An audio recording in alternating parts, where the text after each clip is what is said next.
How could conscious capitalism exist if everyone in the world was financially free? I think everyone in the world will be financially free one day. If you look at the amount of people that capitalism has pulled out of poverty as measured by countries that have actually instituted it as opposed to taking it away, the numbers don't lie. We need to export more people into ownership. It's 4 magical words: skin in the game. For a lot of humans, they're acting without skin in the game because they don't have equity, they don't have upside in their job, they don't own any assets, they don't have things to lose. And so that becomes the tragedy of the commons, which is when everybody's responsible for somebody, nobody takes care of it. And so that's why conscious capitalism will work, is if we can get more people slices of ownership. But what we do want to figure out is how can we get more people to have knowledge, which I think is the great equalizer.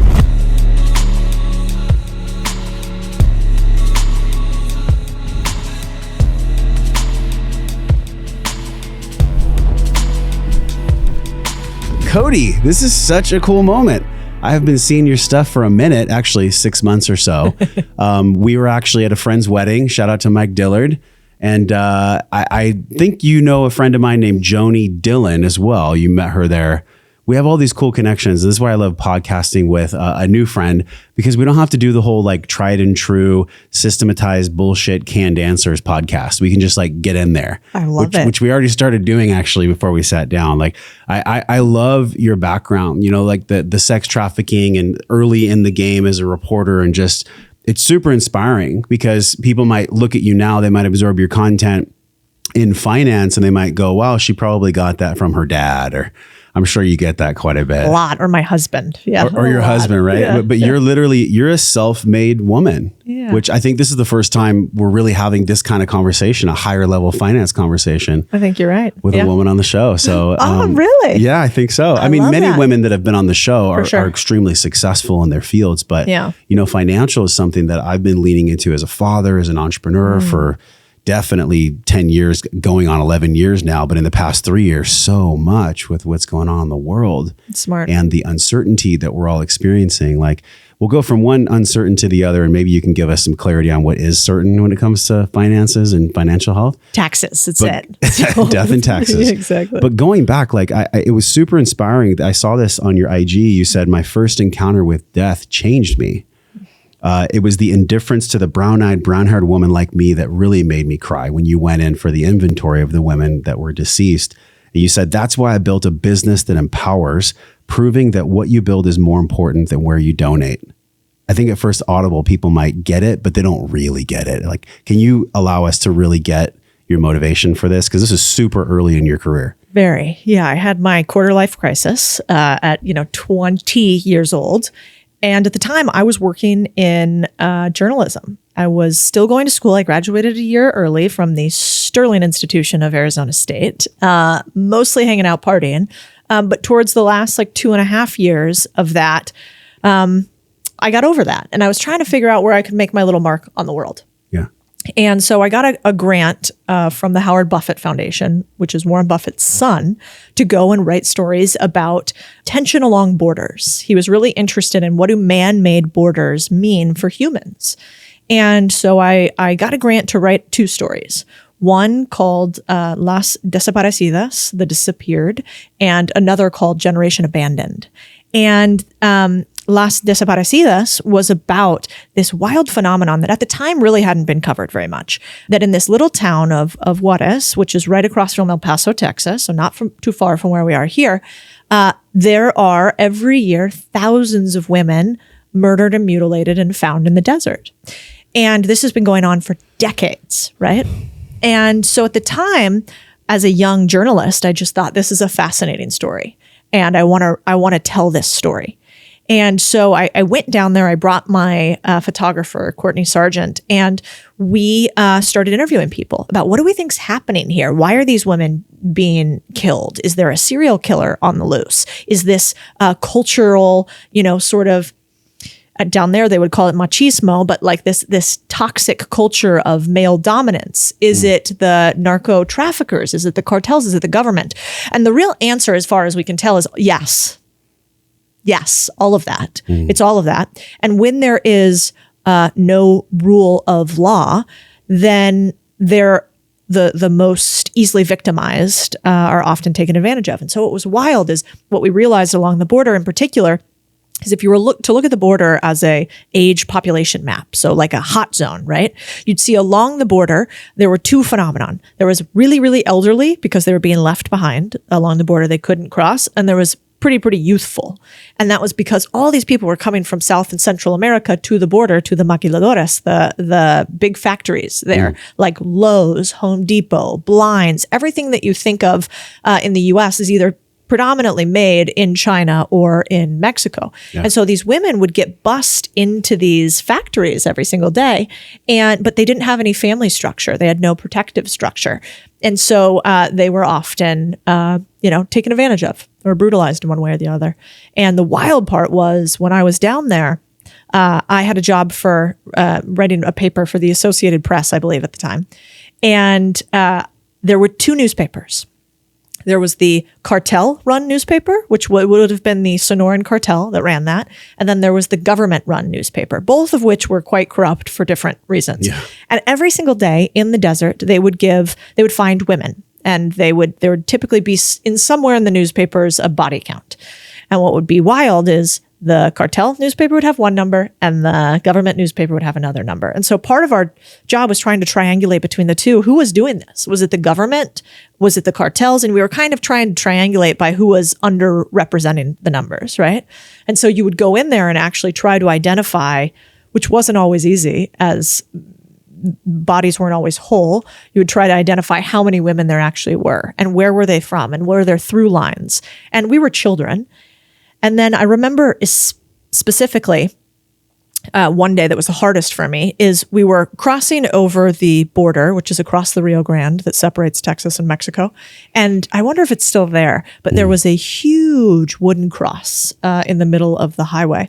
And as you crossed over the border and got closer to the cross, you saw that the cross was littered with pink ribbons and mementos and photos. And it was a representation of all the desaparecidas, all the lost women.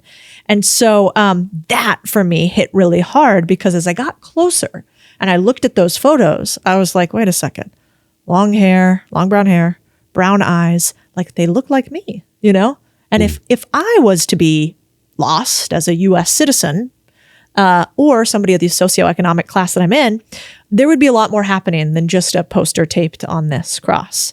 And so it made me start to question kind of like your journey. What creates the worth of a life? Yeah. What defines power? And I don't actually think it's whether you're Latino or not. My last name is Sanchez. There were many Sanchez's there. I don't actually think it's that they're in Mexico and not the US. I think it's that they didn't have the one form of power that's universal, which these days is called money.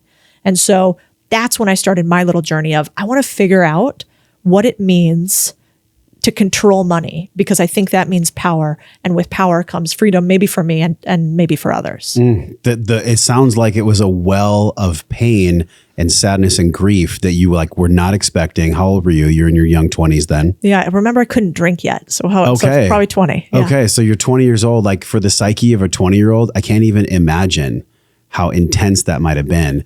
And what drove you then, in some ways, I'm sure still drives you now a little bit, but not the same. Like, in other words, in the beginning, what drove you to master money and master this power, this energy, was your own control and also the sadness of what you had seen.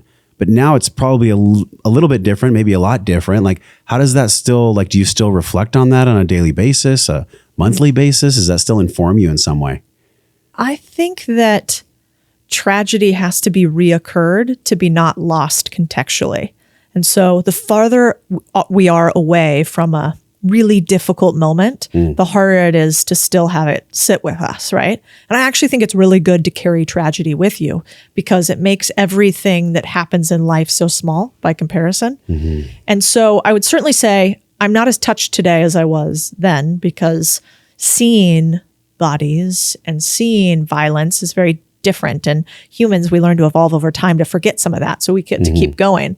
But what I will say is, once you've seen things like that, you never forget. And as much as I am so saddened that that happens, I wish every human, especially Americans, could have an experience like that. Because then you don't really have very easy hate for one another. Then you quickly sort of realize how important it is to do a hand up, right? Yeah. And so these days, I'm certainly motivated by freedom still. And I think that is the underlying current. It's not necessarily that I see those brown-haired women everywhere. It's that I see humans everywhere being held down by the fact that they cannot survive in a modern economy in a way that feels free. And so my goal is, first, I want freedom for me and mine.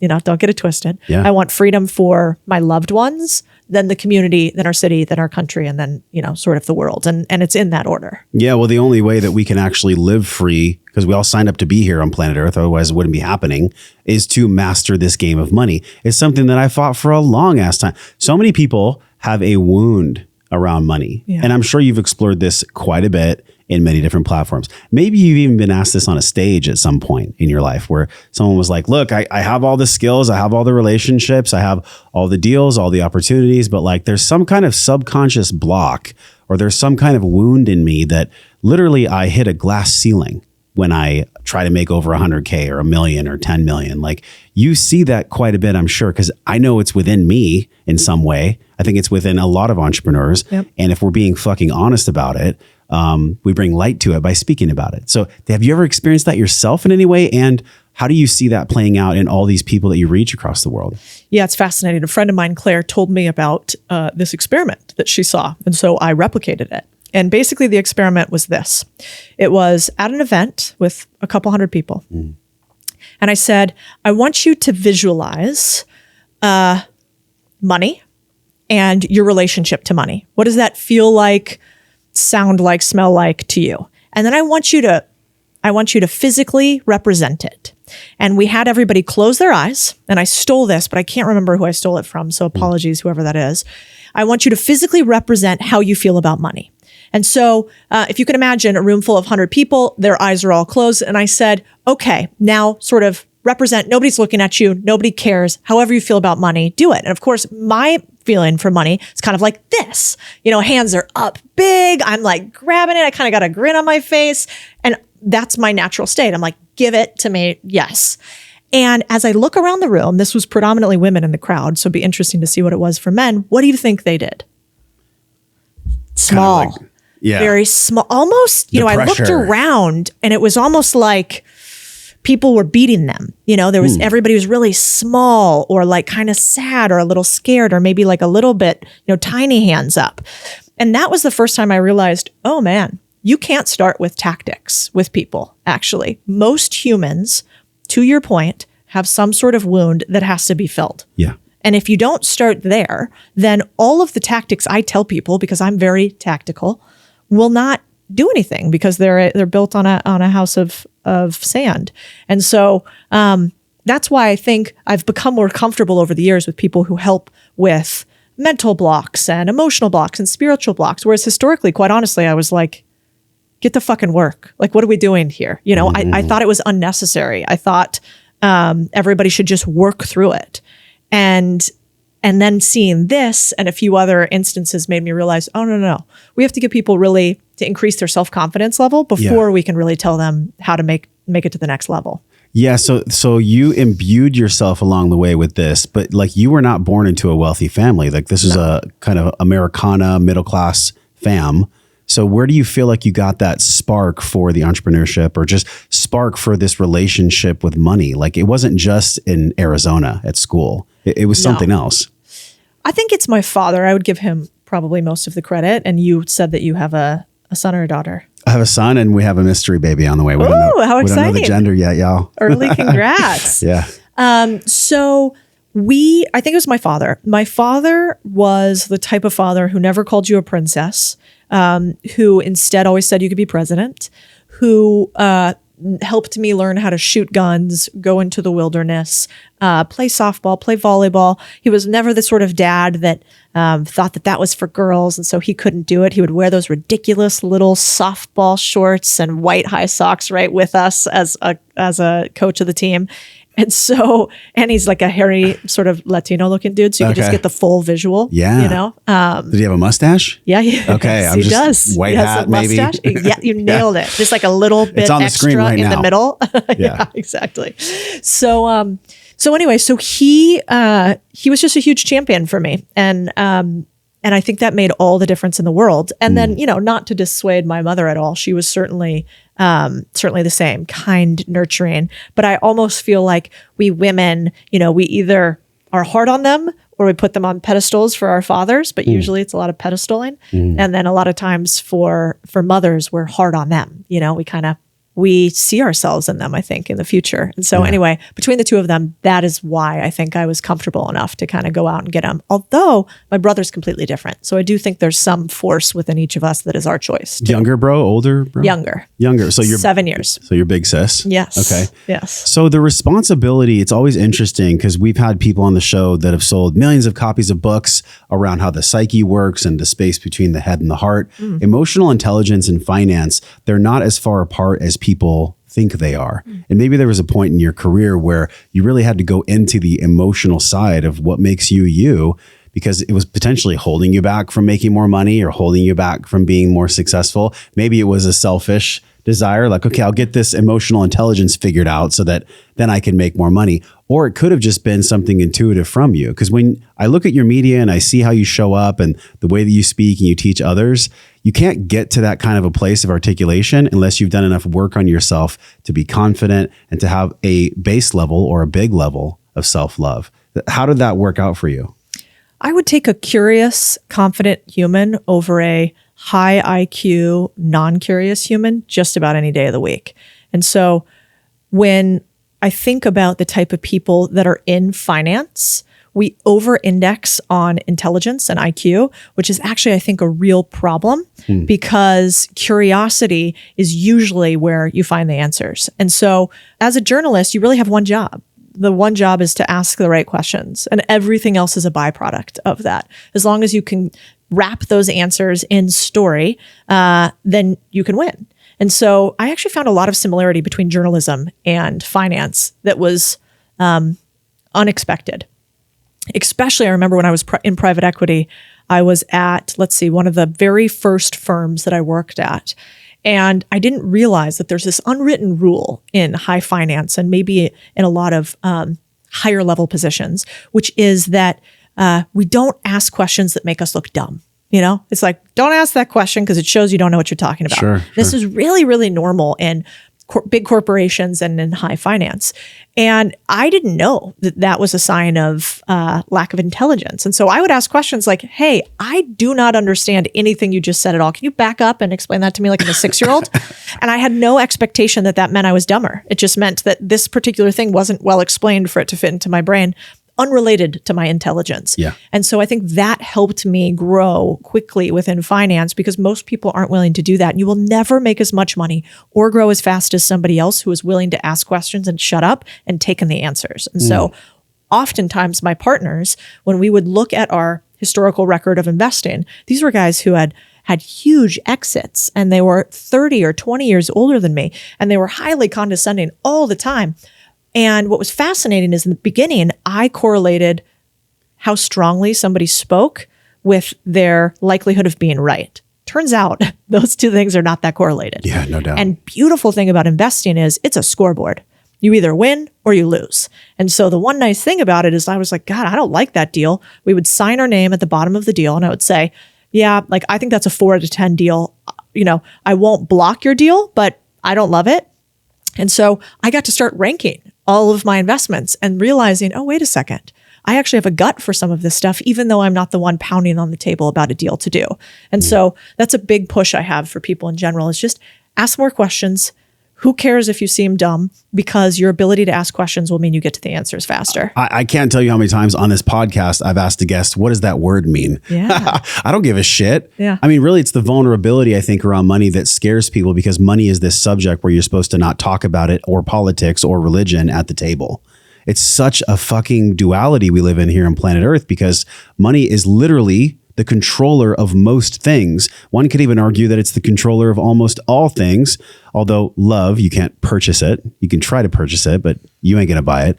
But money is not the root of all evil. I don't believe in this. And I wonder if we can go into this a little bit since we're on this energetic tip before we get into the structural stuff. Because of course, I want to get into the structure and how we can actually build our lives for freedom and Maslow's hierarchy. Like that's a really big one that I focus on myself too. So on an energetic level, there's got to be some way that we can figure out the old stories about money being the root of all evil, or money doesn't grow on trees, or money is made by rich people and rich people take advantage of others. Did you ever have to unpack any of that in your life in any way? Yeah. I mean, the first thing to do to unpack stories is to prove that they're wrong, right? If I can prove that a story isn't true all the time, then that means that it doesn't have to be true for me. And what's the fastest way to do that? If it's about money, it's to make sure you're not hanging around a bunch of people that don't have it. Because then you think, oh, money's hard to get. Money makes people bad because you're with a group of people that believe that and that are that. And so we believe the things that surround us. And so what I did, one of the very first things I did was I sought out people that were the opposite of me, who had money, who had big careers, who had sold companies, who understood much more than I did about the world. And I would create my own little virtual, they didn't even know about it, board of directors. And I would seek them out pretty religiously. And I would quickly realize, wow, not only are these people really interesting, they're really kind, they're pretty giving for the most part, they're really intelligent, but they're not that intelligent. I could be just as smart as this guy. And so that just removal of yourself from unfertile soil to soil that's already fertilized is incredibly powerful. So I think that's the first step. And what does that mean tactically? That means get in, I know you run some of these, get in masterminds, go to universities that are higher grade, go to a corporation that's more aggressive, whatever the case may be, where you get in a room with a bunch of people that look nothing like the negative stories that you're telling yourself. And you'll quickly realize these people aren't evil. Actually, they're pretty fantastic for the most part, and you'll find the right room for you. And so I think that was the first thing I did to remove that story. How old were you then? Was that still when you were in school or? Well, yeah, I think that probably started it started when I was at Vanguard. So my very first job out of school, I didn't understand what money was. I thought a 401k was called a 401k. I had no idea what a mutual fund is. I remember I thought it was a mutual fund, like we could all have fun together. And so I knew nothing about finance. And then I got an opportunity to go to this women in business conference, and I didn't want to go, and I was late. I was on the phone with my mom, and she's like, you need to go to this conference. I'm like, I'm late. It's going to be embarrassing. I should just go back. And she's like, go anyway, show up. And so I sit down at this conference table in the back. I'm kind of quiet. I think I'm eating cake or something because I was in college, so I had no money. And I end up sitting next to this recruiter for this company, Vanguard, one of the largest financial institutions. And what did I do? I knew nothing about anything, but I just started asking her questions. I'm like, tell me about you. What do you do? Oh, that's interesting. What does that mean? How did you start there? Why do you like that company versus this company? By the end of it, she was like, you know what? I think you should come interview at our company. And I was like, Tara, I don't know anything about anything you just talked about, but okay, I like you. That seems interesting. So then I went home, I poured through a bunch of books, and I had this opportunity to go and interview at Vanguard. And at Vanguard, I was part of something called an accelerated development program. So basically what that meant is there were 24 of us competing for 8 or 12 spots. I can't remember. And everybody else competing had already been in this program for 6 months. They'd already been pre-selected. They went to Harvard and Stanford and blah, blah, blah school.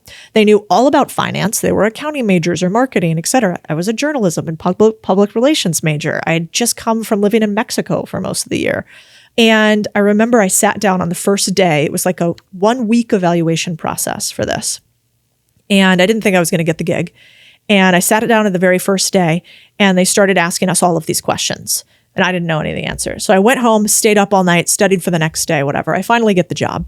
But what I realized in that moment is, oh, these people, they're totally different than anybody I've met before. You know, they're not the struggling journalist who's a little bit jaded, who, you know, smokes a little bit and talks about the problems in the world, but never does anything about it, right? They're not my college friends that are all partying and going to frat parties and sororities parties and, club promoters, which was sort of the crew I hung out with. I thought these people are really different. And I wasn't sure I liked them then, but I knew that I wanted some of their knowledge. And I think it was that moment where I realized, oh, wait a second. Like there's an opportunity to level up here. And I think I want to try. Yeah. There is a lot to be said about being in friend groups that hold you down unconsciously, because we've all heard this phrase thousands of times. You are the byproduct of the 5 people you hang out with the most. Yeah. And I think we all feel that. We all get that on some level. But what I heard from you that was really interesting is you actually had to do a gut check of like, do I want to hang out with these people that I'm not exactly sure if I like them or not, but they have something that I want? That is an interesting road, because there's a lot of relationships in my life where I've just been fully open and honest about that. Like, hey, I know we're just getting to know each other, but like, I really respect what you've created here, or I really like what you're about here. And I think there's some real gravitas about that. Like, just, did you do that? How did you bridge conversations like that? Because what you're saying is exactly where someone is right now on their journey, going through the maybe conundrum of what money is, or judging people that might have money. And like Vanguard, that's like a multi-trillion-dollar, I believe, fund. Vanguard owns pretty much the world, and BlackRock. Yeah. They're kind of like the top duo. Yep. Maybe we can talk about that later. So how did you bridge that gap? How do you have that conversation with people that have essentially knowledge and success that you want, but you're not exactly sure if you like them yet? I think there's magic in cross-pollination of experiences. And so I was not the most intelligent person in finance by far. But what I was rather interesting.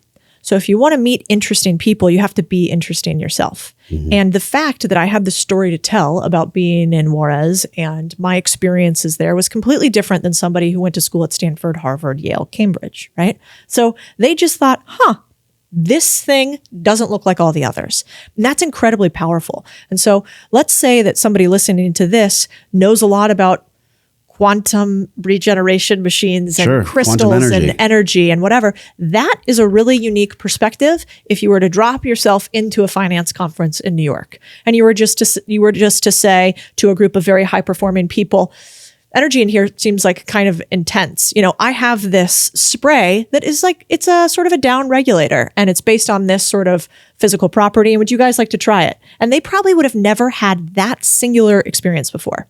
And because of that, you've essentially opened this little chasm for them. And they're instantly more interested in you. Now, if you did that in Austin, Texas, downtown, not that interesting. Relatively normal. Some guy right? would open up a necklace and be like, brother, I already have the other version. Yeah, exactly. Not that interesting. So it's kind of like I figured out, where did I have some unique experience that this other person didn't, that I could share with them? And then where could I simultaneously lean into theirs? Because everybody actually wants to be heard more than they want to listen. That's so good. One thing I love too, it's funny how the universe works. Yesterday, Carrie asked me, what's the definition of contrary? And I was like, oh, interesting. So we looked it up. Your entire business is contrarian, contrarian thinking, contrarian investment. And really to be in, look at the grain in this, to go against the grain, to be in contrast, to be contrary to normal opinion or normal sway. That usually is where most people have fun. They get success. They do fun things. They travel the world, but they have to get there by really going into areas that most people are afraid to go into, either because of a mental story they've been telling themselves or some kind of fear in their family lineage. Like, when did you first come across this, like, branding and the etymology and the essence of being a contrarian? Yeah, I read a book when I was young, A Letter to Young Contrarians, and it's by Christopher Hitchens. And Christopher Hitchens was a very famous activist. He was at one point a communist. He was at one point a socialist. Then he ended as a capitalist and was an aggressive atheist before finding God. And so he has pretty incredible readings over the course of his life. But this Letters to Young Contrarians is all about, how do you learn to think for yourself as a human? Which to me is one of the most underrated abilities ever. In fact, if you were to go out to a group of 100 people and ask them, do you think that you think well? The answer with most people would be like, of course, yes. And that's why we're crazy on Twitter and we're crazy on Facebook and we're crazy on Instagram, because we don't actually question our ability to frame our own individual thoughts, which is a huge mistake. The smartest, richest, happiest people I know question everything, including themselves. And they question maybe most themselves. And so I read Christopher Hitchens when I was really, really young, and that made a profound impact on me.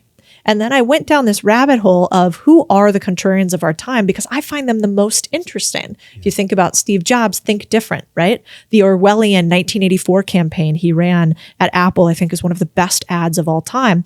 And it's, this runner, if you recall, with her huge hammer. TV smashing. Right, throws it down to the big brother. People were just like, what is this? Right. And it was because he was able to see where most of the world was black. And if he put a speck of white on it, that would be what stood out. Yeah. And so I think if you could spend most of your life figuring out the contrast, you're probably much more likely to be richer, wealthier, and happier, because humans, I don't really think for the most part, like following the crowd. We just end up doing it. Yeah, I've never been one that enjoys asking for permission or taking orders. Yeah. I saw that in one of your blogs this week, actually. I just remembered it now.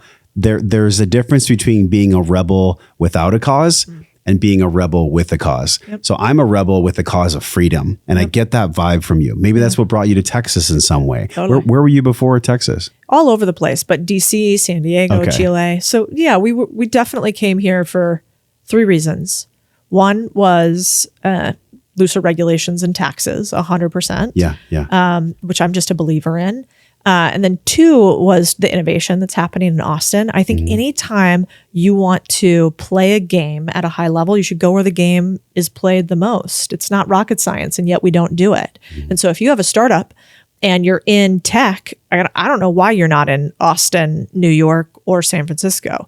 If you want to be the best country western singer out there, you probably should get your butt to Nashville. And yet we don't do that one easy thing. And so that was the second reason. And the third was because we thought humans here were more interesting. In San Diego, we joke about being a great place for the young people to go to retire. And it's beautiful, but there isn't that frenetic energy of creation, which I think most of us want. You feel it when you're around somebody who's a builder. You feel it. And the interesting part is it draws in people who aren't builders, and it draws in other builders. And so most people don't question if they have that. And I think that would be something really good to cultivate. 40 years of my life in San Diego. Oh, yeah. Broke my heart to leave. Yeah. But I knew that my own maturation process was calling me here. And wouldn't you know it, when we got here, everything doubled, some things tripled. Yep. Just from being here a couple of years. So the proof is in the numbers, numbers don't lie, which is something that I fought against. And maybe y'all can relate to this. When you look at your bank account, it's going to tell you energetically, and also sometimes physiologically, emotionally, mentally, spiritually, in all ways. This is why we added spirituality to the Pentagon and finance, which is right at the top of the roof. Unless I am honest with myself about what's my debts, what's my income, what is my own personal P&L as a human being, and maybe not just even in money, what are my relationship profits? What are my relationship losses? The P&L is the ultimate, I guess you could say, decoder of truth. You can't lie. And if you do, it'll come out in the numbers. You can't just wash it away. Can you share when you first started to really apply, obviously the P&L is a business term, right? Profit and loss. But have you ever looked at people and relationships and your life and plugged that into your own kind of esoteric or spiritual P&L? Well, you know what this made me think of is I remember the first time I realized that money is a cruel mistress and she likes to be paid attention to. And that was that. That's good. It's true. It's good. And I was walking with one of my mentors, David Osborne, who's worth $200 million. And he was grilling me and my friend Matt Atchison on our cash. How much money you have, what's your net worth, what's in your bank account right now. All questions that I found, 1, a little rude, 2, I wasn't prepared for, you know? And he said something at the end, which is he basically said, if you don't know where your money is, you'll never be rich. You'll never be rich. He said, categorically, if you do not know where your money is, you will not be rich. And I, kind of thought about that for a minute. And then I started thinking, well, there's really no downside. I track many things. Why don't I track this as well? And the second I really started tracking total net worth, there was an explosion. And I attribute a lot of that to David, because I do think money is a cruel mistress and she likes to be paid attention to. And if you do not pay attention to her, somebody else will. And it doesn't mean that you have to obsess on money. It just means that you have to be thoughtful about it. And I do think there's a real tragedy in humans who strive after money for the sake of money. But to your point about rebel without a cause, humans who strive out money for the sake of the tool that it is, that's a completely different game, because then you get to be an architect as opposed to a renter. And that's a big motivation for me. Yeah, there's a key difference in my life now that I'm a father, and I don't know if everyone out there is destined to have children. Some people are, some people aren't, right? But when you start shepherding other life, the money game changes completely, because then there's this external locus of control. And you talk about it with intrinsic and extrinsic motivation, which is really cool. And I have been down the route in behavior change and interviewing people like the Charles Duhiggs of the world, and like understanding like, how do we actually change who we are on a cellular fundamental level? Like, what does it take for true neuroplasticity to stick, like habits to stick? And I wonder, sometimes for some personalities, the external locus of control or the external motivation, it is a driver. Like, it makes us burst through thresholds that we would have never bursted through. It makes us approach people in dating that we would have never, been with if we didn't cross the fear gap. And then there's that internal stuff. And the internal stuff, it's such a mystery, and I don't know if you're a religious or a spiritual person. You're wearing a necklace that has a crystal in it, so you must be somewhat spiritual. You came to Austin. There's an essence of spirituality to you. But how do you explain that in maybe even in a financial way? How would you explain, or also in a personal way? Because they're essentially the same. Yeah, I mean, I remember, my father I think he would call himself an atheist or agnostic. And I remember I would ask him when I was young, like, why didn't you go to church with us? Why don't you go to church? Because, we're Catholic. Your mom would go, but he wouldn't go. Of course. Yeah. Okay. He wouldn't go. And I remember when my mom and him had to get married, if you go to Catholic church, there's a process where you don't have to become Catholic, but you need to go through it's like a marriage weekend, basically. And basically it's making sure that you really want to commit to this human. And so my mother wanted to get married in a Catholic church. You had to do this to do it. So my father went with her for that weekend. And at the end of the weekend, the priest said to my father, will you now accept, the Lord and Savior as your Lord and Savior, or Jesus Christ as your Lord and Savior? And my father, kind of said, well, I'm not sure about that, but I'll consider it. And the priest didn't love that comment. And then he said, well, will you commit to coming to church every Sunday? And my dad said, I don't like to lie, so no. And I remember my mom was furious, at least that's what she told me, because she really wanted to get married in this church. But my father said, I can't start a marriage on a lie. And he's like, I wasn't sure after a weekend about Jesus. And I didn't think it was likely that I was going to go to church every single Sunday. In fact, he's like, I don't know if I've ever met anybody that goes to church every single day on Sunday. So it doesn't seem to be a fair question. Yeah. And what I thought was fascinating about that is I have never met a more honest and straightforward man than my father.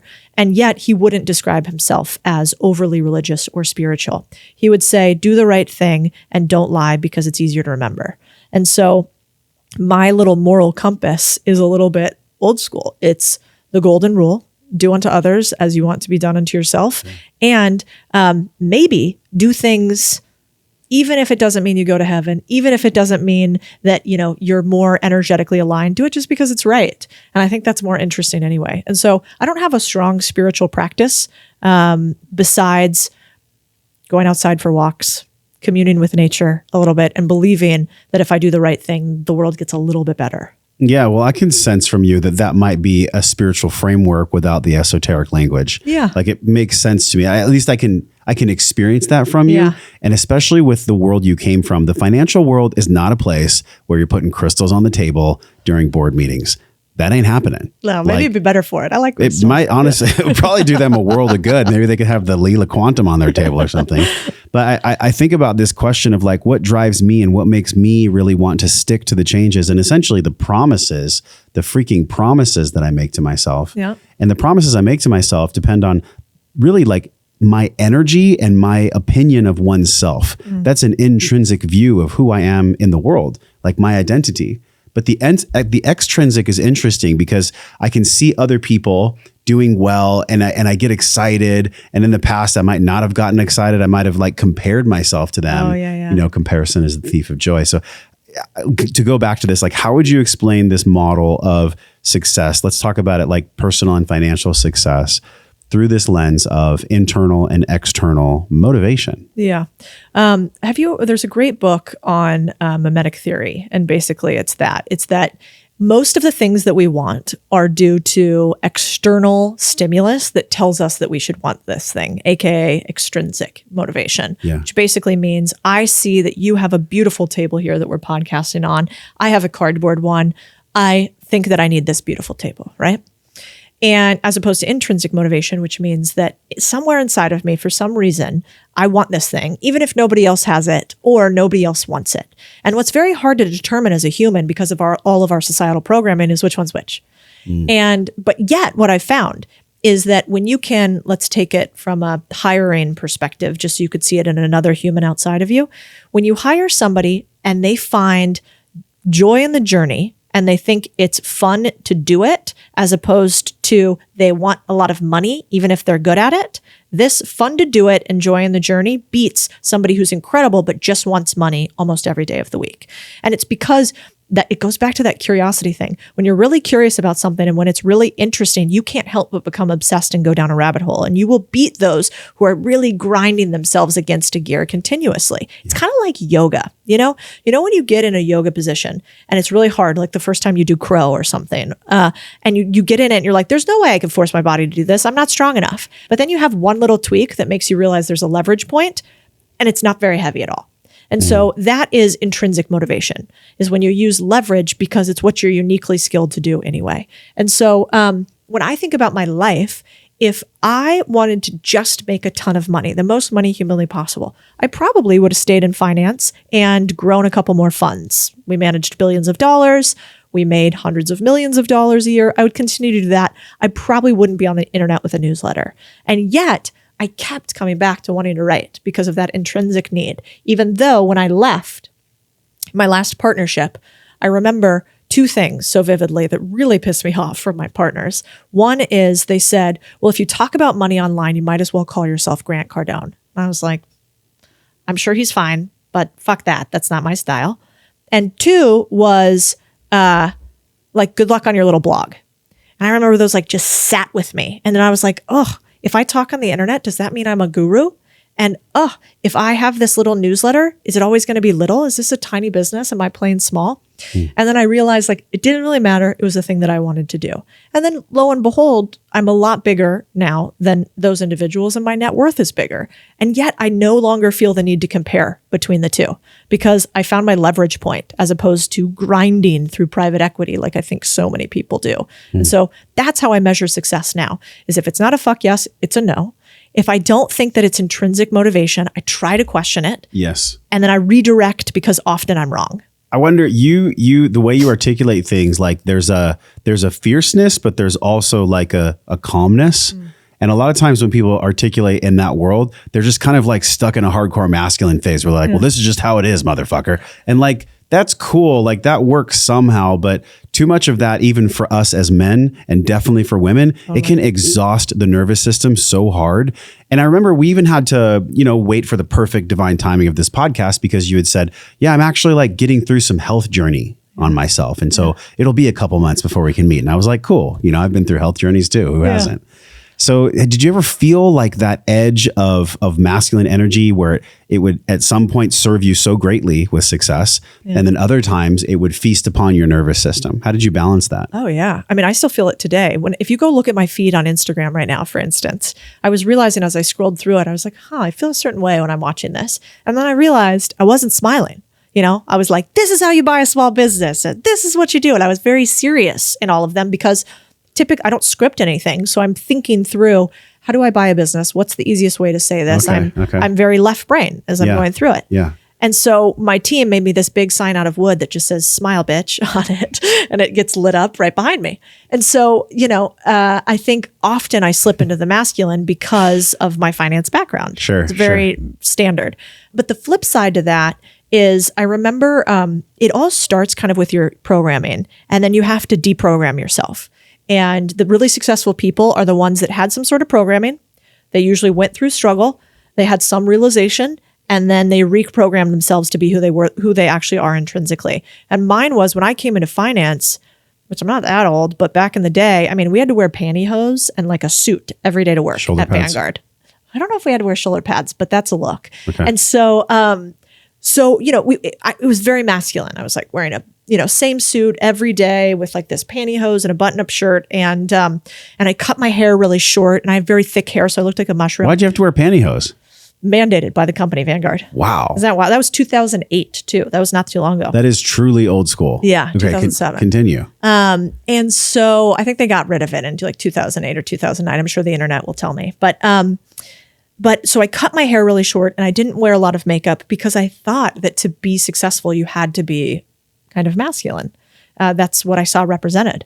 And then at a certain point, I realized, wait a second, I got Chad, I got Brad, I got, Tom, like they all look the same. They're all in the same suits. I have a weird opportunity to be slightly different.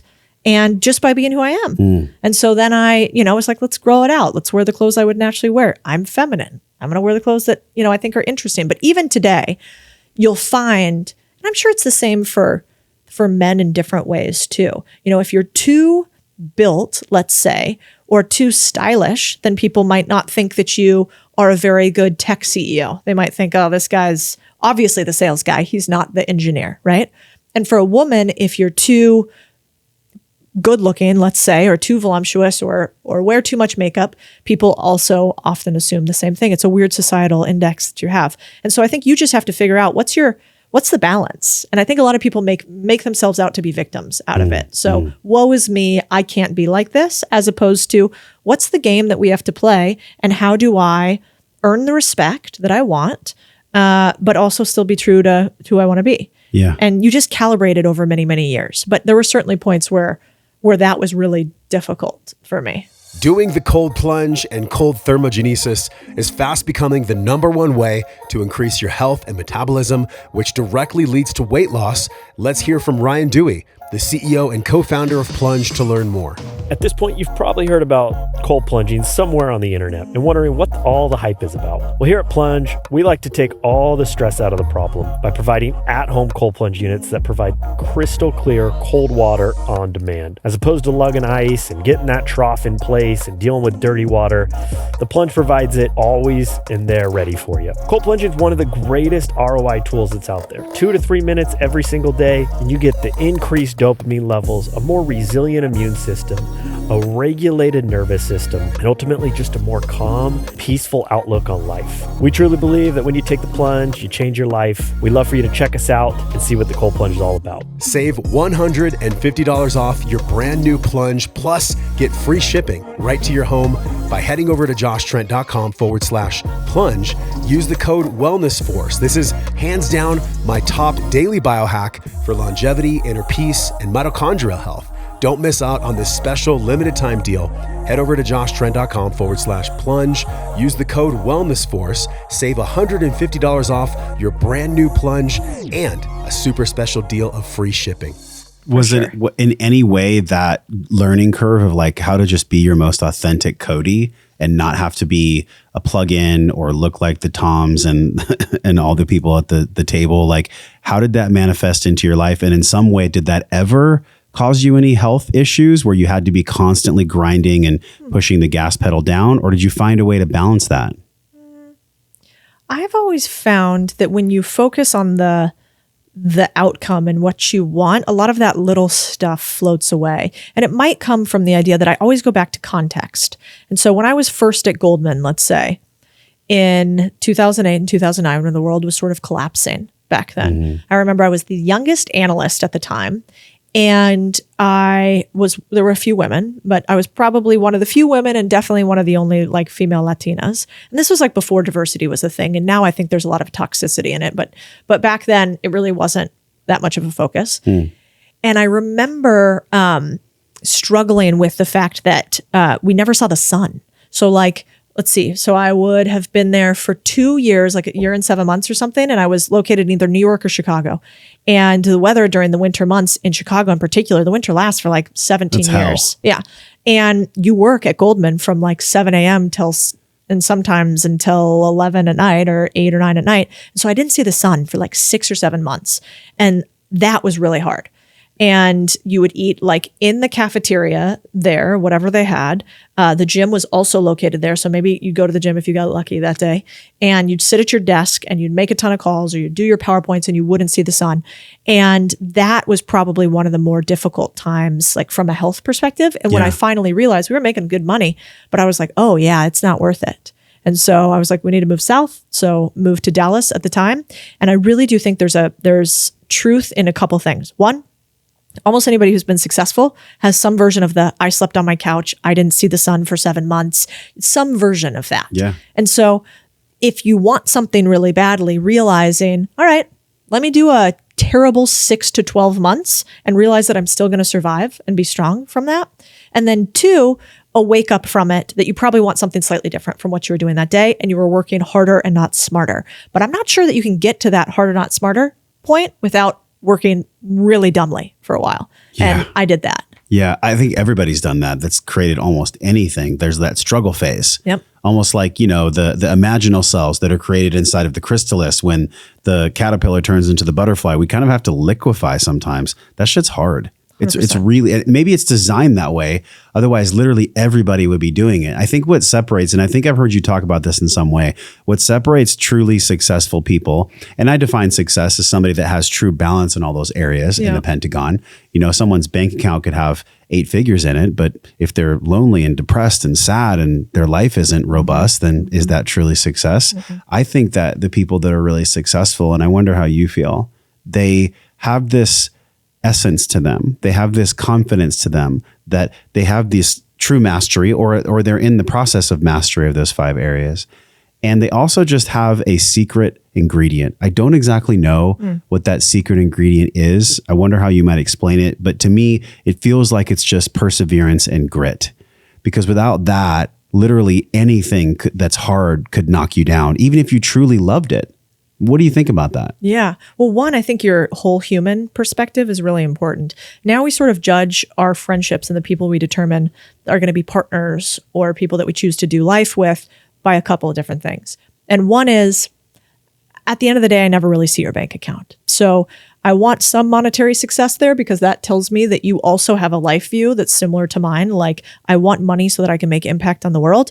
Mm-hmm. But also, our closest friends usually are people who are, if they're in a relationship, they think really highly of their significant other. They bring them around. We're not around a lot of people that talk poorly about their significant other. I think that's weird, but that is very normal in finance, for instance. Interesting. And especially I've found for like a lot of the men that I'm friends with. I'm like, if you're not bringing your wife around and you have negative things to say about her ever, we're not friends. Not interested. And my husband's very similar. So I'm sort of the same vein. And then the second thing is, my husband and I have this thing we talk about called, will they hide us? Which is, during the pandemic when everything was under lockdown and people were crazy, we were sort of laughing about, well, what if people get really nuts and we disagree with everything that they're doing? And who would be our friends that we would hide? And who would be the ones that would hide us? Wow. And I think that's a cool thing to ponder because you only have so many moments in the day. So who are the people that you're going to choose to go, they're a level 10 friend as opposed to a level 1 acquaintance. Mm-hmm. And so we kind of look for people who put themselves out for other people. We also talk about this thing called those who serve and those who like to be served. I think there are a lot of people out there who like to be served. They want to achieve big things, but then they want people to take care of them, as opposed to if you see somebody on the side of the road and they have a flat tire, you're going to help them out, not just talk about how you would on a podcast. My husband's better at that than I am. He's very self-aware. And so those are the types of humans I want to be around. And also, I think, you find it in Austin a lot more, but it's not that interesting to me to be around people that are one-dimensional. So like, how can you have 3 or 4 frames? So if you are previously a fitness trainer And then now you have a focus on podcasting and media and growth. And you also have a focus on spirituality. And maybe you have a focus on health. Like, oh, okay, this guy has a tripod over here that's pretty stable. But if you have a singular leg to a tripod and a little wind comes, you're in trouble, right? And so we look for those whole humans who have multi-dimensions to them, because I think they're usually, healthier, happier humans. And that's who I want to surround myself with. Yeah, no doubt. I mean, as you were speaking that, I was like, yes, I was taking a mental checklist. Like those are the types of people that we love to hang out with too. And also it's like this shared experience where you know that someone's been on a road that you've been on if they've been doing something that you love for 10 years or even 5 years or more. I tend to resonate more with like other podcasters because they understand the sacrifice that it takes to truly scale, to truly grow. And I wonder for you, like, I even saw in a talk you did with Anthony Pompliano, which was amazing. We'll link that in the show notes. You guys need to watch this. You said, my math teacher in high school told me Helen Keller would be more successful winning an archery contest than succeeding in finance. At some point, you had to just say, fuck yes, I love that I've been successful because of what I was told. By the way, math teachers are assholes. Frank Fugiano, Grossmont High School, 1998. You suck, dude. The way that you called me out in class, like it literally made me think like, wow, I hate mathematics because of you. Yeah. So teachers, y'all need to be careful. Anyways, going back to Helen Keller. So when you're on stage and you were speaking about that, it seemed like it was a real moment for you. Like you hadn't scripted that. It just came to you, right? Do you remember that? Oh, yeah. I remember him. I won't say his name because I think he's still a teacher out there, and I'm sure. I'm calling out Frank. Yeah, you should. Fuck Frank. That's what I have to say about Frank. that. I remember one of my first speeches I ever gave when I was very nervous about public speaking. I was still working in a big corporation. It was before I started my first company or ever invested in anything meaningfully.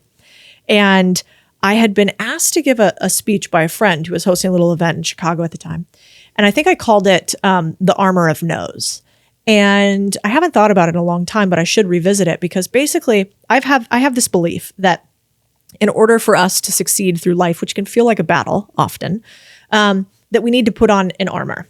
And the armor, in my case, is often the exact opposite of what people think it is. It's all the no's that I've been told. It's my math teacher that said that. It's my partners that said that. It's exes that feel a certain way. And I don't feel it and wear it in a vengeful manner. I wear it because it's a reminder of all the things that I've been able to overcome over the years. And I think when difficult things happen to you, if you can alter those or alchemize those to be fodder or fuel as opposed to something that brings you down, you can really move forward in a way where nothing really hurts anymore. It's very hard for me now to have something hurt me that somebody says on the internet. The only time I get upset about something somebody says about me on the internet is if there's a kernel of truth in it. Yeah. If there's a kernel of truth, I'm like, fuck, you know what? That title was a little clickbaity. You know what? They're right. Then it hurts. But if there's no kernel of truth in it and it's just, it's just more noise, then I've built up that armor. And so I think, who was it? It was the Yahoo CEO. No. It was Reddit. The two CEOs, the CEO of Reddit, I think it was Reddit. Anyway, one of the big tech companies basically went to go get their company acquired by Yahoo or another big tech company. And they called them a rounding error. They said, you will never be as big as we are. You are a rounding error. And so they put up on the wall of their office those words. You'll never be anything more than a rounding error. And that drove the company forward. And I think one of the most underutilized tactics for success in life and also in business is a villain. Think about a story that you relate to intensely that doesn't have some sort of villain versus hero, an underdog story that overcomes. Sure. It doesn't exist. It's the holy trinity of story writing. And we are all characters in our own story. And so whether you lead a company and you create a villain, or you create a villain in your own life, it's helpful to push against. It doesn't mean you have to do it from a negative place. It just means it can be a little chip on your shoulder, and that chip can be useful. I mean, you just encapsulated my question so perfectly about what is it? Perseverance and grit that makes people successful. It's literally a mental reframing from a conscious power of choice that you just make something that's hard work out for you. Yeah. And some people could call it spiritually bypassing. Yeah. I don't agree. I think spiritually bypassing is when you have these people that go, good vibes only, which is the biggest load of horse shit I've ever seen. Like, that's spiritual bypassing. There's no such thing as good vibes only. It doesn't fucking exist. But what I do think exists is the agency, the power of choice that you flex in that moment, like you said, when the founders put on the wall the message that they were told, when, Helen Keller succeeding at archery was going to be more advantageous than you being successful in finance, or even I'm trying to like reflect in my own life. Like, I think the math teacher said like, wow, you really have a hard time figuring things out, don't you? I think he said something like that. Yeah. And I'm like, shit, I spent the last 25 years figuring things out pretty well. Exactly. So thank you very much for that contrast, the hero's journey, the separation, initiation, the hard thing, and then the return with the wisdom. Totally. That's what I got from you. Well, and I think, if you're listening to this now and you're not where you want to be, write down your villain. Write down the one-liners or two-liners or 10-liners of what people have said against you. Throw it up on a mirror and get after it. And every time you don't want to do the next sit-up to get rid of the extra fat you don't want, or you don't want to make the next cold call to close the client that you need to, go back at that, picture that human, sit in it for a second, and let that be a fuel to you.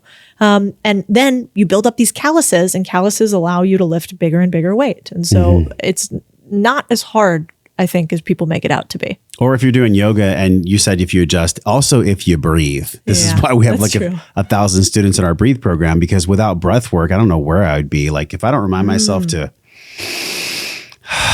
when things get hard, my physiology shuts down. And when our physiology shuts down, everything else tends to shut down as well. Yeah. So I wonder, like, from that place of you taking care of yourself, and now actually the model that you've created is about free thinkers, the free thinkers that really remove their emotion from the rationality of the responsibilities that are coming their way. In order for them to do that, they have to tend to their physicality. Like, do you implement any physical practices when you experience really hard stuff? Do you have a breathwork practice, or do you just have the calluses mentally that you've trained over time when the hard stuff comes that challenge your freedom of thinking? Sometimes I use sort of the irony complex, which is when something is really hard that I don't want to do, I just do something harder. And so instead of, I don't want to do this, so I'm going to take a bath or a walk or something, I'm like, I don't want to do this, so that means you're going to do this other thing that's even worse. And that works for me. But humans are funny, right? And so I think every human has a unique calibration that they need. I use, okay, you don't like this one pain, that means you're going to do 20. But I think on the flip side, I do a lot of things daily, not necessarily when I'm in a tough moment. I've learned to sit in tough moments and realize that I'm probably about to learn something and do it anyway. And when things are scary, that's probably the exact thing that you need to do. But I do have a practice of every single day. I work out pretty much every single day. Even if it's not that intense, my husband, for instance, he goes hard. He looks like he's about to die. He's sweating in the gym. I mean, he has a 37 pack. I'm not that way. I go hard, but I don't go that hard. And so I do that every single day, and I'm really big on walks. And so quite a few years ago, before I think Steve Jobs had sort of talked about his walking meetings, one of my mentors was an Ironman. And actually, this was at Vanguard. His name was Rob. And Rob would take our one-on-one meetings, which we had every other week, and we would walk and talk the whole time. And so he normalized for me really early. I mean, this was 2008, probably. He normalized for me really early the power of just moving your body when you're thinking. And how the thing that we do wrong so often now is this, we're sitting in chairs, we're hunched over, we're at a keyboard, and we don't sit up outside, get some sun, and stroll. And I think often things in life are simple, they're not easy. And we mistake the fact that they're simple, but not easy with the fact that they're hard. They're not. And so I instituted not taking phone calls before 10 a.m. or taking meetings before 10 a.m., probably like 2 years before I became my own boss. So I was an employee.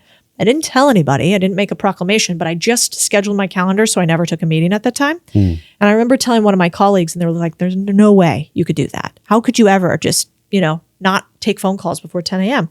Lo and behold, I did it. I got all my best work in that time. And then I started realizing, I'm going to take at least one meeting a day walking. And so where in your life do you have more false narratives? And can you find somebody else who has the life that you actually would like to mimic and then copy it? Mm-hmm. Yeah, those things you learned, I guess you could say, the easier way because you did them and then you didn't receive any rebuke. There wasn't like people saying, why aren't you at the phone at 9:30? Like you made the choice, and it seemed like it was an almost effortless return on the choice. in some way. Yeah, it usually, I try to take a lot of times the path of least resistance to things. So I would find, now, if I said that I wanted to not be on the phone from 3 to 5 in my job, that wouldn't have worked at that time. That was a really busy time. Yes. But in the morning hours, I could actually do that. I got in really early before people, and I would stay later. And so that was fine. But I think these days, there's so many practices that people have. I just try to like eat relatively clean, work out once a day, do a little bit of walking, and add things as they feel good to my life. But everything is about 60% of the time every time.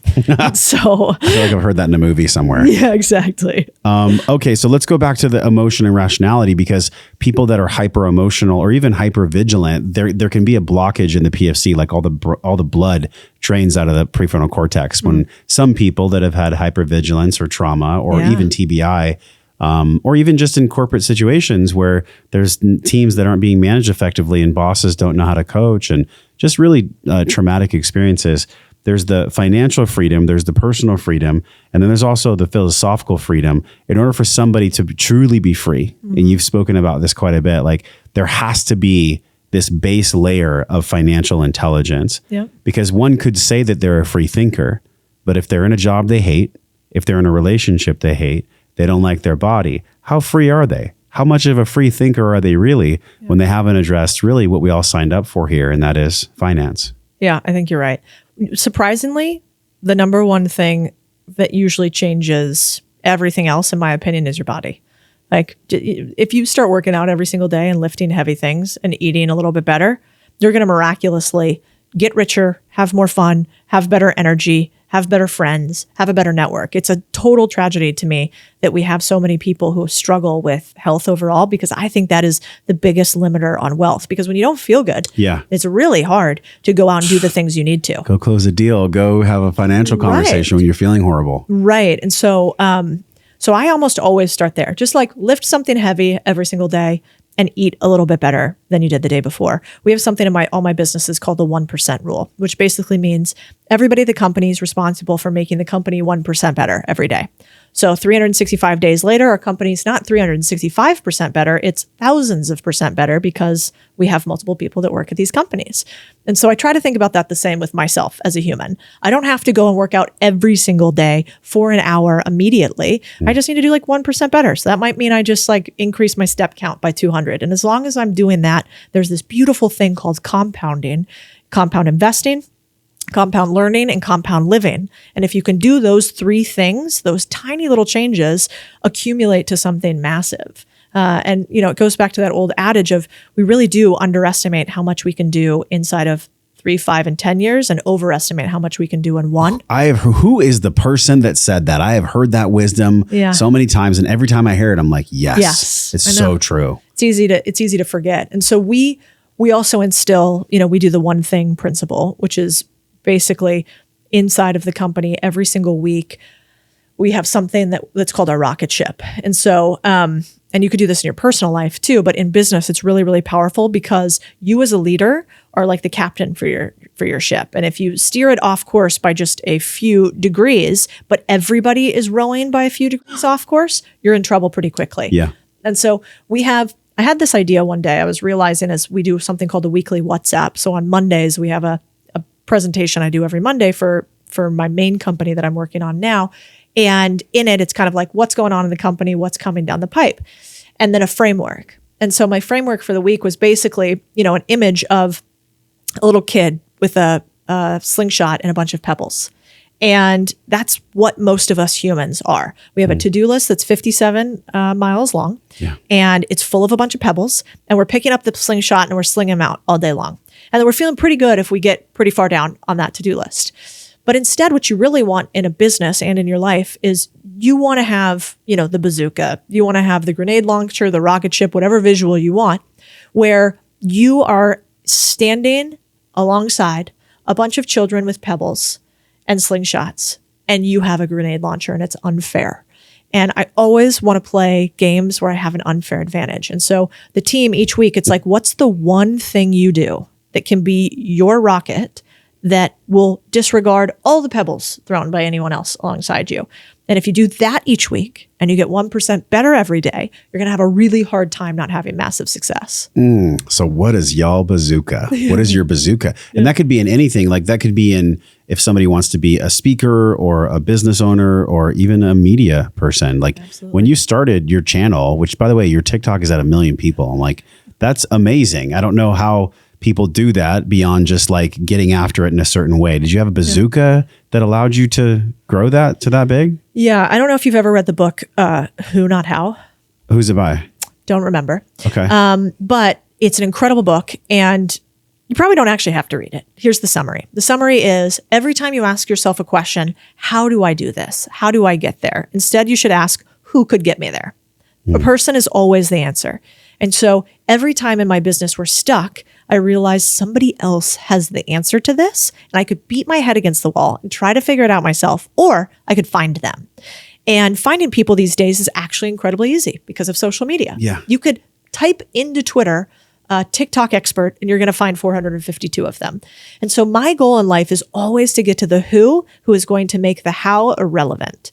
And that's what we did with social media. We basically hired experts for each platform and we hired them as consultants. So when I started, I don't like to fund businesses at a deficit. I like the business to make money day one. I mean, who doesn't? But this is a philosophy I have. I don't like to burn capital.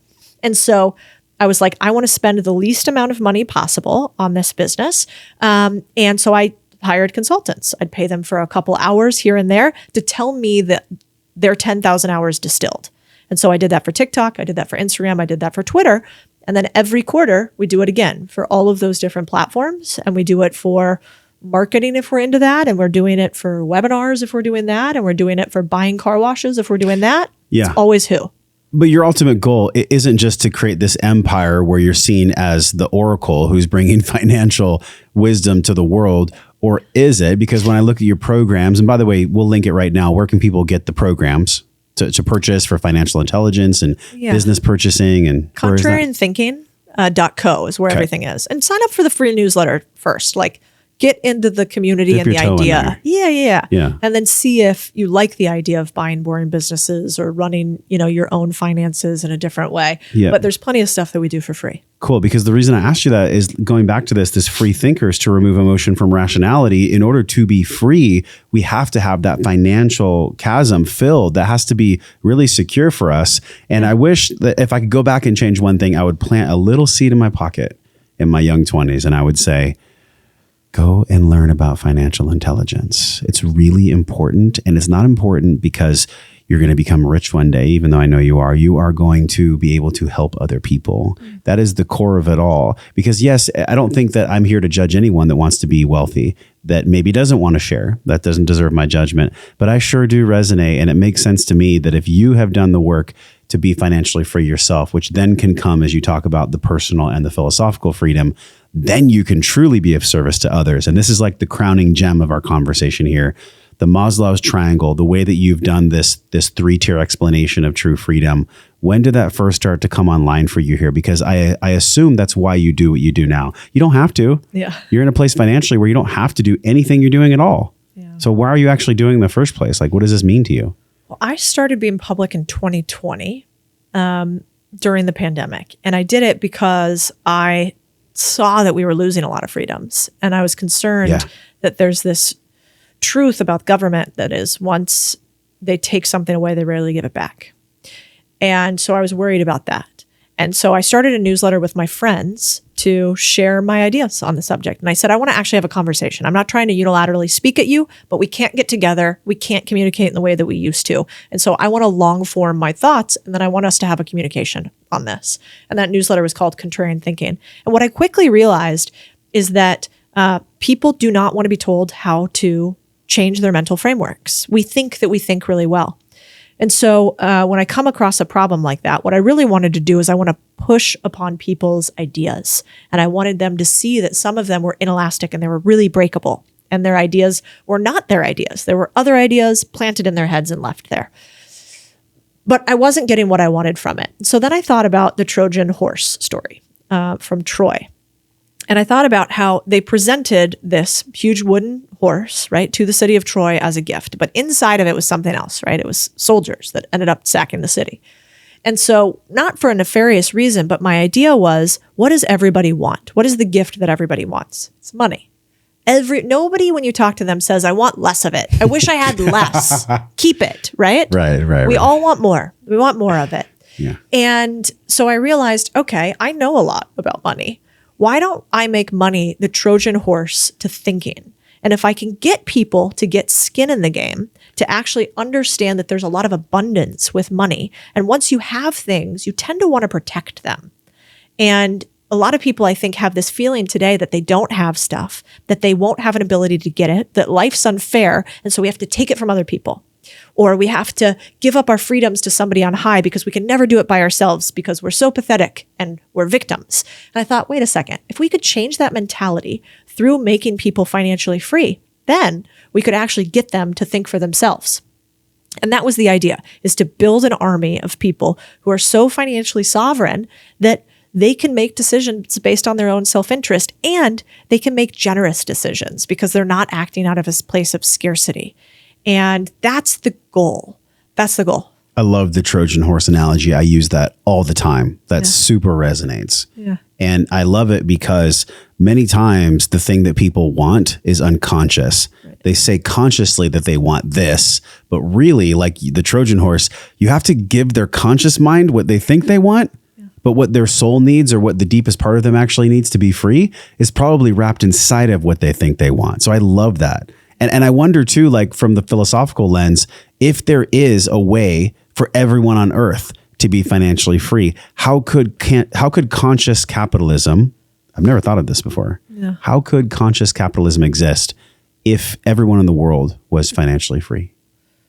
I think everyone in the world will be financially free one day. I'm actually a very big I'm very positive on the future of humanity. And I think that we are moving at a trajectory that most people don't want us to know, but is incredibly positive. I mean, if you look at the percentage of the world that is still in extreme poverty and poverty, we're at the lowest level in all of human existence. If you look at the amount of people that capitalism has pulled out of poverty as measured by countries that have actually instituted it as opposed to taking it away, the numbers don't lie. Now, I think it was Churchill who said that, democracy is the best form of is the worst form of government except for all the rest. And I think capitalism is the same thing. It's the worst form of economics except for all the rest. And so there are huge issues with it, but it is the only one that we can categorically say continues to lift people out of poverty. And so I think what we actually need to do is we need to export more people into ownership, which is what we're trying to do. It's 4 magical words: skin in the game. Skin in the game. And if you haven't read Nicholas Nassim Taleb, his book is thick and hard to read. It's called Skin in the Game, and it's very dense, but beautifully written. But he talks about this. The biggest issues we have in our society are because people do not have skin in the game. When an elected official makes a change from a governmental perspective, they don't get fired. They don't have to manage a declining P&L. Nor see the results of their decision. Exactly. There's no positive for them, really. There's no negative. Yeah. So they act at will without skin in the game. And I think for a lot of humans, they're acting without skin in the game because they don't have equity. They don't have upside in their job. They don't own any assets. They don't have things to lose. And so that becomes the tragedy of the commons, which is when everybody's responsible for somebody, nobody takes care of it. And so that's, I think, why conscious capitalism will work, is if we can get more people slices of ownership. Now, there's a flip side to that, which is we're seeing more and more concentration of wealth across almost every sector, industry, and country. So fewer and fewer people are having a bigger pie. Simultaneously to that happening, more and more people are getting lifted out of poverty. So what we want to be really careful of is we don't want to say, because so few people have so much, we want to bring everybody else down, because that brings down the lower line too. We don't want to actually do that. But what we do want to figure out is how can we get more people to have knowledge, which I think is the great equalizer. Oh, wow. That was a good cliffhanger right there. I thought you were going to keep going. So when people want to access this knowledge, the newsletter link, can you give that one more time for the newsletter? Yes, it's contrarianthinking.co. Okay, that's on the screen right now. It's in the show notes. And I cannot let you go unless we go a little bit deeper into Maslow, because Okay, tell me. I studied Maslow for quite some time. There's actually been in the past few years a lot of other behavioral psychologists that have come against his work. And now there are people like the Duhiggs or the BJ Foggs that are wanting to instill different models of consciousness and different models of hierarchy. But how did you first learn about that? Because I've heard you speak about that and I love it. At the bottom of it all, we have to eat food. We have to be safe. We have to have shelter. Then we can procreate. Then we can be of service to others. Then we can be more egalitarian and help out the tribe. I do think that most people, unfortunately, are locked in that base layer. They're right there at the root sacral chakra. Yep. They don't have the empowerment of financial education or really just literacy in general. Yep. And it does make me sad, but it also makes me excited because there's potential. So go into that a little bit, how you found Maslow's work and how you put that maybe into your programs. Yeah, I do think if you want to succeed in life, one of the most powerful things you can do is read great thinkers. And so I was actually considering to go pre-law and taking a bunch of courses. I'm so glad you're not a lawyer. Yeah, me too. Come on. Both of us. Very glad. That would not have been as much fun. No, it wouldn't have. Although I might have been an exceptional debater. Maybe I'd be really good You at could that. throw down with the debating. Yeah. But I don't love it. So I ended up reading a bunch of what I would call great thinkers back in the day. Yeah. And Maslow was one of them. And I think the reason that one stuck with me is because it's so often disused. You know, everybody knows what it is, and yet nobody believes it to be true. Everybody thinks that you can go self-actualize while you're trying to pay your rent. Nope. You can't. No. And so it's okay that you can't too, you know? Yeah. It means that you can work towards that first level. We want to go from floor number 1 to floor number 57 without connecting the stairs. And so it's human nature. But I think the second that you realize, oh wait, I'm at level 1, I'm going to get to level 2 and I'm going to keep motoring up, and you have that belief that you can, everything changes. Yes. But most people don't think that you have to progress that way and that it's okay. I also find social media makes this worse for us because we're all a nation of pretenders posing with selfies and filters on top of our images, pretending to be something slightly different than what we are. And we don't think it's okay for us to be at a lower level. And I've certainly fallen prey to this myself. It's why you'll never see me putting cars and houses and planes and nice stuff on there. I like some nice stuff. We have some nice stuff. But actually, that's no measure of success to me whatsoever. And I think it's perfectly okay for you to be at the bottom of the rung from Maslow's perspective, but have a keen mind working its way up. So then from that space, if somebody does resonate at the bottom and they're like, yep, that's me, I'm there. Is there an on-ramp? I mean, that's a whole podcast. We don't have time to go into the depth of that, but is there an on-ramp that might be a flick of a light switch? You know, in other words said, it's simple, but it's not easy for them to start. It's simple for them to start, but it's not easy. Is it really just the way that people save money, or is it the way that they invest, or is it the way that they do another ingredient, or is it all of it together? Yeah. No, I think it always starts with learn, then you earn, then you invest. So the first thing I tell people to do is kind of what we talked about in the beginning, which is you want to get around the right people. You want to learn from the right people. There's a ton of free resources on the internet these days. You want to consume it all until you feel so stuffed full you can barely handle it. And so you start with learning. That's, I always talk about my first 100K that I made it by working in a corporation. It was just from spending a bunch of time and skills on myself. Yeah. So you're skill stacking to start. Then you start optimizing for earnings. So negotiating your salary every year, if not biannually, if you can. Getting other side income, if you can. You want to optimize as much for making money after that second phase of originally building a foundation of learning. And then you can invest and have like real wealth. But I think where a lot of people go sideways is they hear about passive income and zero work for $5 million. And that's not really real. Yeah. All of that is real once you've learned and you've increased your earnings, and then you figured out how to invest. But I would skip the figuring out how to invest early and capitalize a ton on self-discovery, skill stacking, and increasing your earnings first, bar none. Yeah, that seems like extremely practical starting out advice. And that is exactly, if I were to go back, I would do that first. I fell into the trap. And as we say goodbye, I'm cautioning everyone to not fall into this trap. And that is, there is no spiritual shortcuts. There are no financial shortcuts. Look what happened in crypto, where everybody got completely liquidated and destroyed. Many people here in Austin that had to move. And so anytime I ever feel that nervous system response where I make an emotional decision, I'm cautious of that now. And I wonder, just from that emotional perspective, as we say goodbye, like for people that are dealing with emotions in them around money that are negative, or emotions around gambling, or emotions around money that just purely aren't healthy, could you give them any parting guidance as to how to manage their emotions around money? Because money has become, for many people, such an emotional buoy, if you will. Yeah. I think that's usually because people are being speculators, not investors. And so if you think about the gold rush, it wasn't the people who went out west to speculate on the price of gold and go try to dig it out of riverbeds that made a lot of money. It was the people who built really boring small businesses around them. They sold the picks and shovels. Yeah. And so anytime somebody comes to you with this belief, it's called the last idiot effect. So anytime somebody comes and says, you got in early and somebody else is going to come in after you and pay a higher price for it, and that's where your value comes, that's called speculation. And that is what creates that feeling to money. Like, well, I got it and it's quick and I got to get it now and then I might lose it, but this other person's going to do it. That, we don't want to do that. I categorically don't do it. It's why I never did NFTs. It's why I never played around with crypto. It's why I've never told people to do day trading. It's why I've never told people to actually trade stocks at all, because that is speculation and it's really hard to do well.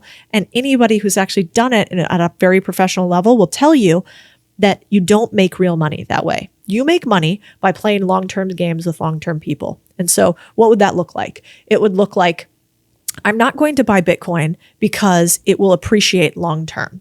I might buy Bitcoin because I believe in the underlying value, that it is a protected asset that can't be inflated. So I will put some cash in it for that use case.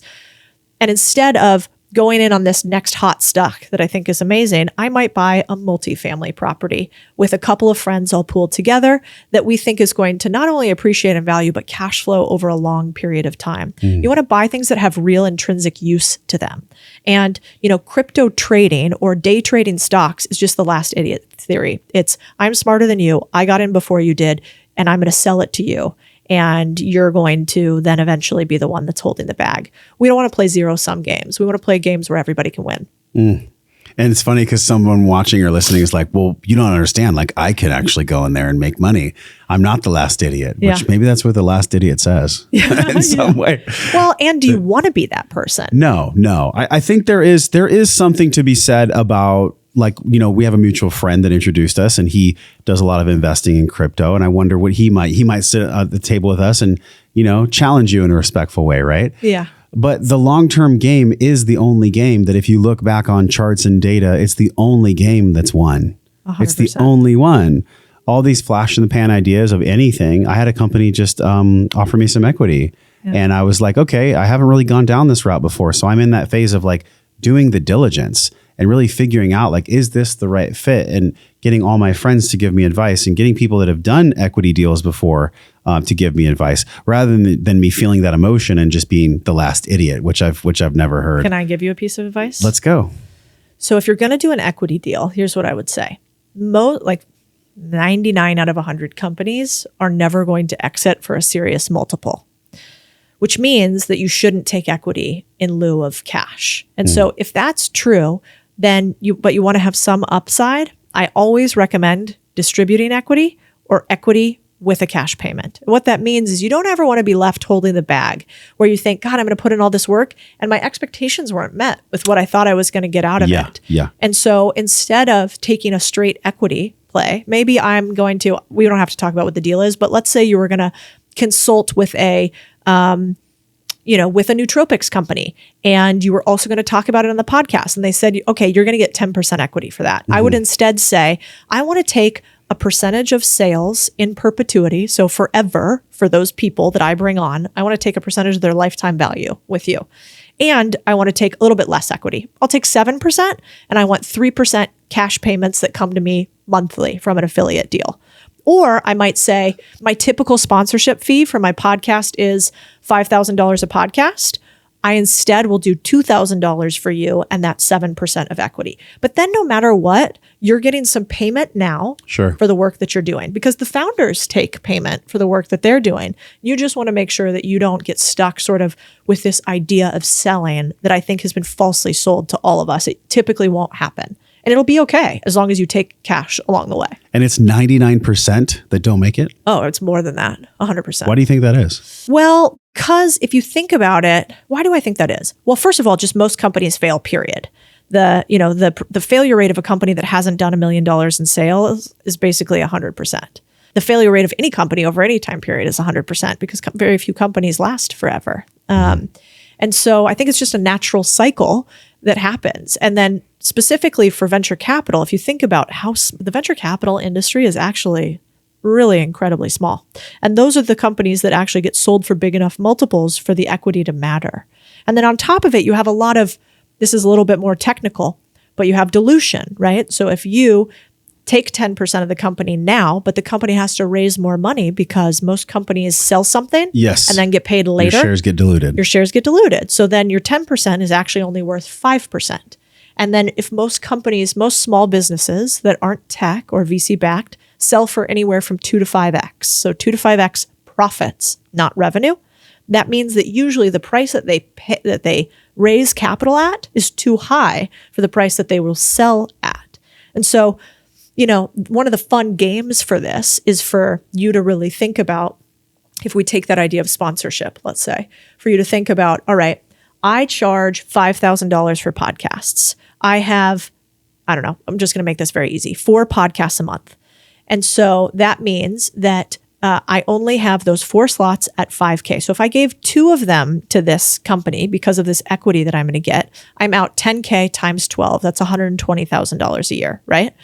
And I might also mention them on my Instagram stories. If I was going to sell that space, that might be another $500. So let's round out and say that's $130,000 a year times the typical length of a company to exit in private equity is 5 to 7 years.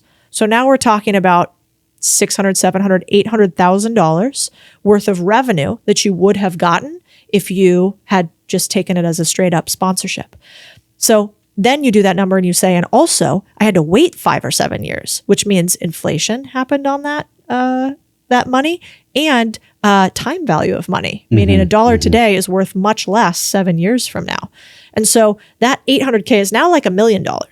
So unless they're offering you $1 million in equity day one for a company that is reasonably valued at $1 million, you're probably off with the equity amount. And now the founder is going to say to you, what the fuck, $1 million? You out of your goddamn mind? You're going to talk about me on a few sponsorships. But if you have a mechanism to say, this is just the math. Here's how I'm thinking about this. And so, yeah, I could take some risk. I could take only $200,000 in value from you, but I got to take some of it up front because time value of money, the risk level of a company like this, and the fact that I'm taking a huge opportunity cost off the table by not being able to talk about my stuff too.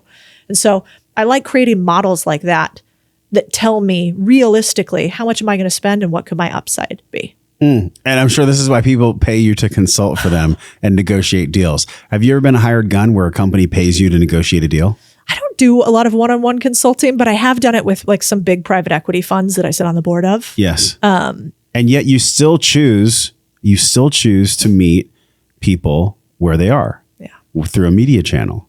There's got to be some kind of emotional, spiritual essence in there. I've been sussing it out on the whole conversation. What is it as we say goodbye? What is it really? Like, what are you really trying to achieve here with this? I think it's a really selfish pursuit, actually. I really like it. Okay. I like it. Just like the feeling of it. Yeah, I think it's really fun to be able to explain these difficult concepts to people. It comes back to like, were you born to be a storyteller or not? And I think the fact that I went to journalism says that I probably was. And so this is a way to do it. But it's always a fine line. Where I felt myself offline sometimes is, so what I just walked you through would tank as an Instagram real, right? It's like slightly too technical. Yes. And if I did a full YouTube video where we broke down exactly what your deal should look like, it also wouldn't do that well. And so we're trying to figure out what are the ways, that's why we have communities that people buy into with skin in the game and invest in. Yeah. Because inside of there, I'm like, you guys paid to get smart.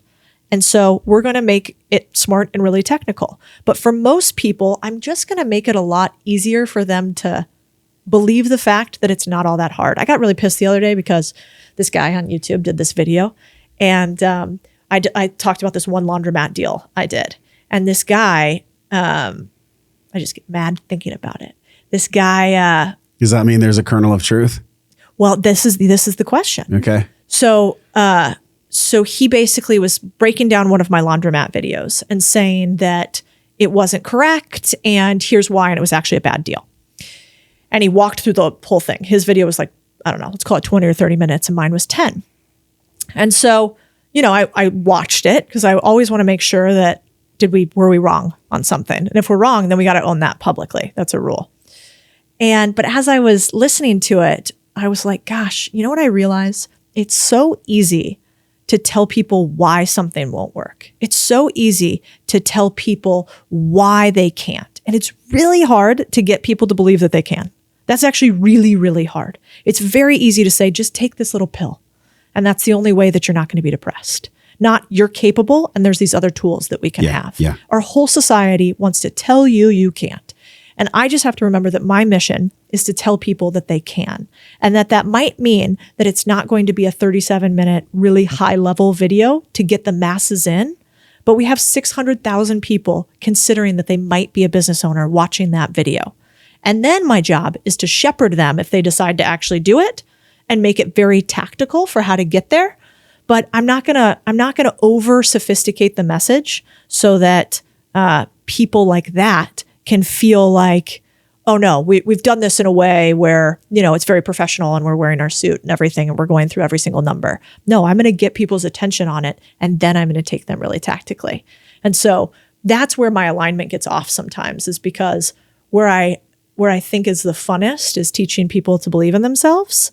And then we get into the tactics.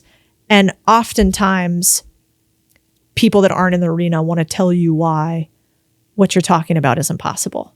And then you have to backtrack and say, motherfucker, I got a PhD, I got an MBA, I've done more deals than you've ever even looked at. And let's play.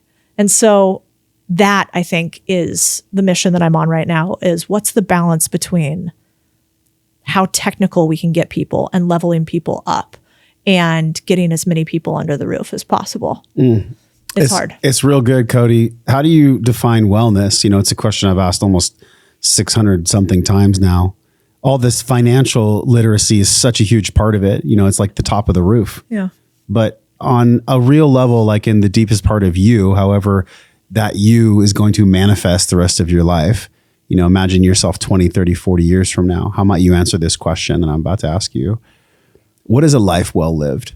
What is wellness? How would you define a well-lived life, the essence of that?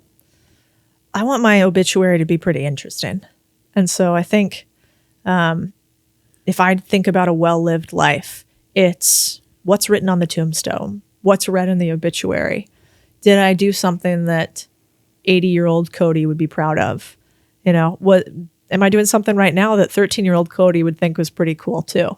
And it tends to be this sort of belief in like the actions that I've taken, the risks I've taken, the adventures. Who was it? It was Hunter S. Thompson who said, when I show up at the pearly gates, I want to show up bruised, battered, and breathing heavy and say, what a fucking ride. And so that to me is a well-lived life.